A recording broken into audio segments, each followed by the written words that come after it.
Bagaimana dengan pemilihan tokoh publik untuk mempromosikan bisnis Anda? Di segi itu kita juga pasti kan ada screening beberapa orang juga, nggak langsung menentukan Cindy menjadi menu kolaborasi untuk kita. Nah, cuman saat kita berunding sama bareng-bareng, saya pikir nama Cindy itu yang cukup bagus karena kita lihat dia mempunyai exposure yang cukup tinggi dan impact yang cukup lumayan tinggi juga, dan di kalangan makanan itu juga cukup. Dia adalah orang yang tepat untuk menu kolaborasi saat ini gorengan. Dan ya Cindy benar-benar ya dia juga baik, open untuk semuanya juga. Dia kalau ada ngomong kritik juga dia pasti kritik juga untuk produk kita, sampai makanya bisa launching menu tempe ini dan saus kacang ini kayak gitu. Bagaimana Anda melawan rasa takut untuk memulai berbisnis?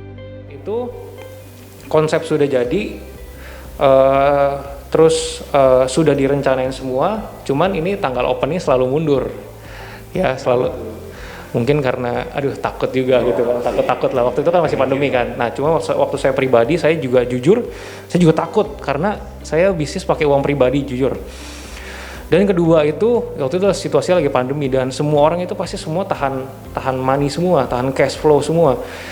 Malah kita mau bikin bisnis itu jadi suatu lucu juga kalau saya pikirin. Nah, malah saya waktu itu sempat mau mundur karena saya cukup takut.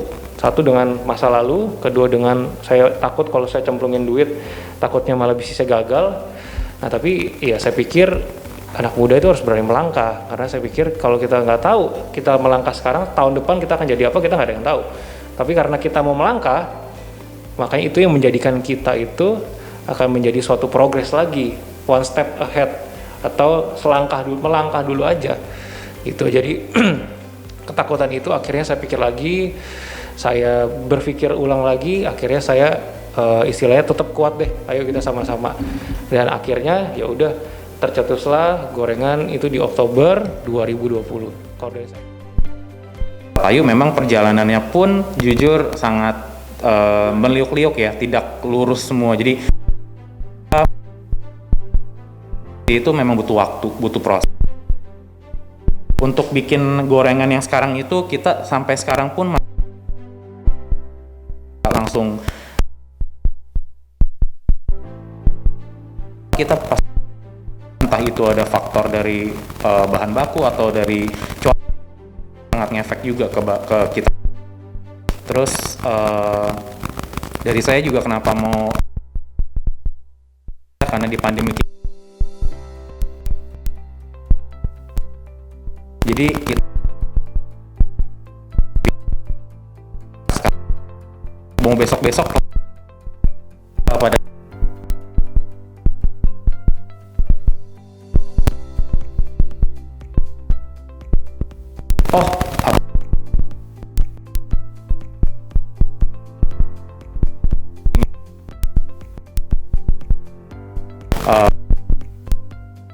yang dengan sudut pandang yang lain itu sangat membantu sekali, karena kita kita saling membantu, saling menutupi kekurangan satu sama lain. Jadi akhirnya terjadilah gorengan ini, dan saya berharap nanti kedepannya kita makin ya. Bagaimana suka dan duka menjalankan bisnis? Ya sampai miliar lewatin lah. Nah kalau terakhir memang semasa pandemik ini, jadi sebelum ini brandnya lumayan terkenal lah, Indomie kekinian. Nah terus habis itu memang bikin acara konser-konser kecil lah di tempat itu, dan orang berkumpul segala seperti itu. Tiba-tiba pandemik, semua orang nggak boleh berkumpul. Terus apalagi jualannya yang tadi saya bilang ya, mie kekinian. Jadi kalau jualan mie instan kekinian ini ya nggak bisa digojekin, nggak bisa digofoodin gitu. Jadi semuanya langsung drop.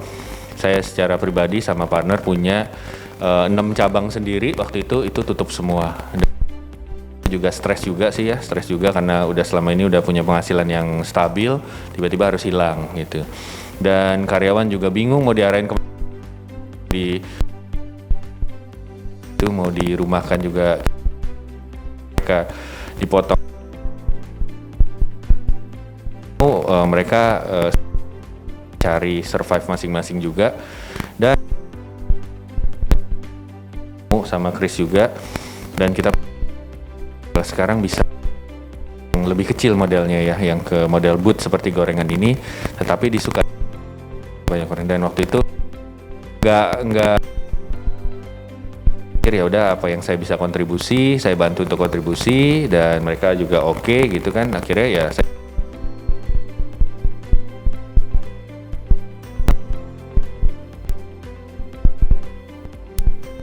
jadi pertama kali malah pada bilang jadi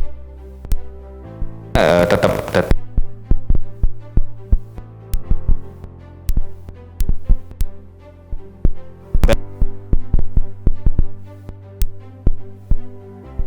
Oktober itu heboh kali, diliput di mana-mana. TikTok waktu itu viral di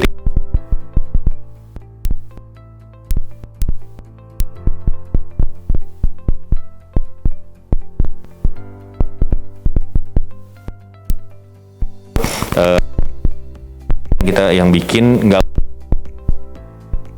sekarang ada Korean Snake, Taiwan Snake, Indonesia, dan harusnya identitinya benar-benar anak Indonesia wajib lah makan gorengan, apalagi kita ya, jadi memang kalau pengalaman dropnya ya pas pandemi ini partner yang masing-masing kan karena udah tutup mau gimana lagi, akhirnya yang baru berjuang lagi dari start, dan dengan positive thinking ya, mindset yang baik, pasti hasilnya juga positif. Apa pesan Anda untuk kaum muda yang ingin memulai bisnis?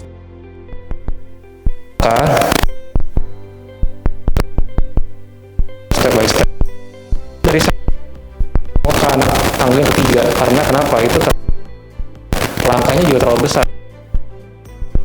Cara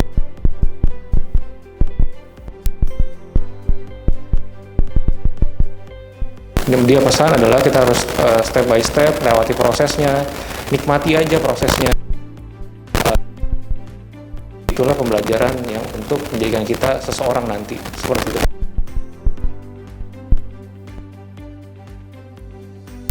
Tambahan aja yang tadi saya juga sebenarnya udah sebutin ya, jadi udah bukan halangan untuk anak muda untuk berbisnis.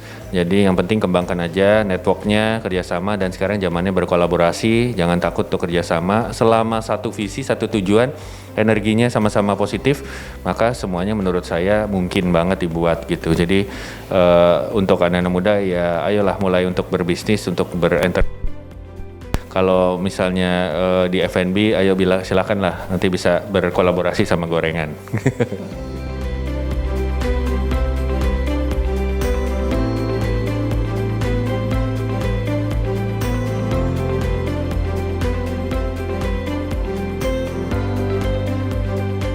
Semoga kisah tadi dapat menjadi inspirasi dan motivasi bagi Anda kaum muda yang ingin mulai berbisnis. Saksikan terus program Muda Berbisnis setiap hari Senin, Rabu, dan Jumat pukul 15.05 hanya di Badar TV.